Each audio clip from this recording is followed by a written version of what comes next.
Ito na ang nagbabagang apoy at ang pinakahihintay ng lahat na harapan ng magkapatid na sila Natsu at Ignia.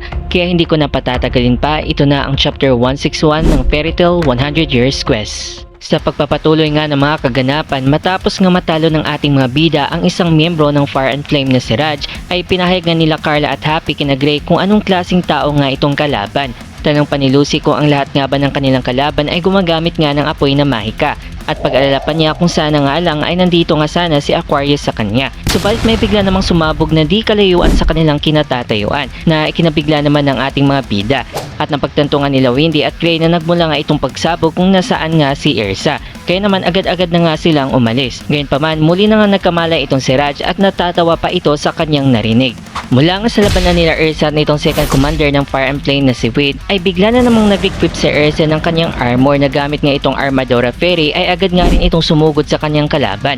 At gamit nga ang kanyang Heavenly Body Magic Enchant ay mabilis na sumulpot si Ersa sa harapan nitong kalaban na ipinagtataka pa nga niya. Ngunit kahit na sa matinig pag-atake nga ni Ersa ay natipinsan nga pa rin ito ng kalaban. Habang mainit nga ang kanilang naging harapan ay wika pa nitong si Wade na napakabilis nga raw ng ating bida. At sabay na din sa kanyang pagbawi ng atake gamit ang kanyang Killer Flame High King Sword ay isang maigpit na pagwasak nga ang naganap sa kanilang labanan. Hindi naman makapaniwala si Ersa sa naging nangyaring pag-atake nitong kalaban dahil patuloy nga pa rin bumabagsak ang mga lupa at pati na rin ang mga gusali sa lugar. Pagkatapos nga ay halos pasa nga ang nakuha ni Ersa sa atake ng kalaban na pati nga ang kanyang napakalakas na armor ay hindi nga kayang pigilan ito. Subay tugon naman ni Wade na mas malakas nga raw si Ersa kung walang armor na ginagamit, ngunit hindi naman agad ito naintindihan ng ating bida. Pahayag pang muli ni Ersa na parang tinitignan nga raw siya ng maigi nitong kalaban dahil marami nga itong alam sa kanya. Inihayag nga rin ni Wade na sinusubaybayan nga niya si Ersa sa mga labanan nito katulad na lang ng labanan ng ating bida sa Signaria Sisters sa mga nakaraang chapter. Dagdag pa nga nitong kalaban na si Ersa nga raw talaga ang number 1 na magaling gumamit ng sandata sa lugar ng Ishgal at siguradong iiyak nga raw ang sandata nitong kalaban kung hindi niya nga raw matatalo ang ating bida. Gayunpaman, bago pa nga sila muling bumalik sa labanan ay bigla naman silang napatigil nang may dumating ang isang apoy na ibon.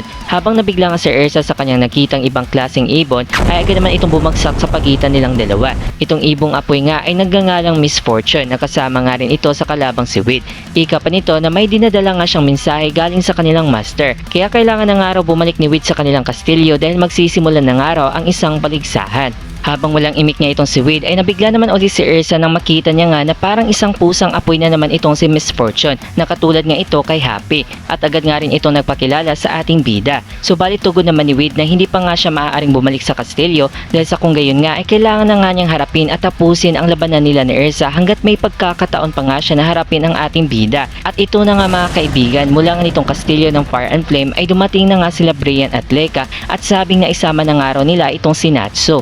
At sa mga oras na iyon ay binuksan na nga uli ni Brian ang kanyang suot na mahabang sombrerong bibig at dito nga lumabas at bumagsak si Natsu. Galit na galit nga si Natsu sa ginawa sa kanya nitong mga kalaban at gusto niya na nga sanang labanan ito. Subalit napahinto na lang siya sa kanyang emosyon nang may napansin nga siyang kakaibang amoy at kalagayan nitong lugar. At nang papalingon na nga ang ating bida ay tuluyan na nga siyang binati ng ngiti ni Ignia sa kastilyo nito. Nabigla nga si Natsu sa kanya nakita habang masaya naman itong apat na miyembro ng Fire and Flame sa likod ng ating bida. Una na nga nagayag si Ignia kay Natsu na ipinatawag niya nga raw ito dahil bibigyan pa nga raw niya ng isa pang pagkakataon si Natsu. Dagdag pa ni Ignia na may magandang intensyon nga raw na nakita ang kanyang ama na si Igniel kay Natsu. Kaya naman biglang ang inaalok ni Ignia na sumali si Natsu sa kanilang guild dahil malapit na nga raw magsisimula ang isang Dragon King Festival. Kaya naman pumayag nga muna siya na sumali nga si Natsu sa kanila.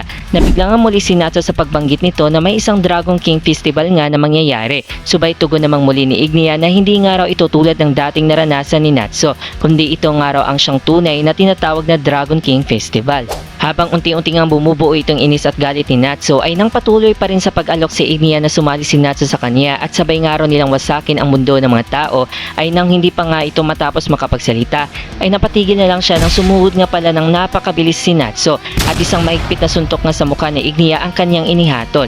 At gayon din na lang ang pagkagulat ng mga miyembro ng Fire and Flame sa ginawang pag-atake ni Natsu sa kanilang master. Habang napahinto nga si Natsu sa kanyang posisyon ay ngumiti nga lamang itong si Ignia at alam nga nito kung ano nga ang naging desisyon ni Natsu at walang epekto nga ang naging mabagsik na suntok ni Natsu sa kanya at wika pa niya na isa na nga raw si Natsu sa mga tao na kanilang ibabagsak. Abangan sa ating susunod na chapter review mga kaibigan, saksihan ang napakaangas na pagdating ng isang Black Wizard at sasali nga ba ito sa mismong labanan ng magkapatid na sila Natsu at Ignia? Alamin ang lahat ng yan dito lang sa chapter 162, Dragon King Festival. Maraming salamat po sa patuloy ninyong pagsuporta sa ating channel. At hanggang dito na lang. This is Course Anime at sa muli nating pagkikita mga kaibigan, paalam!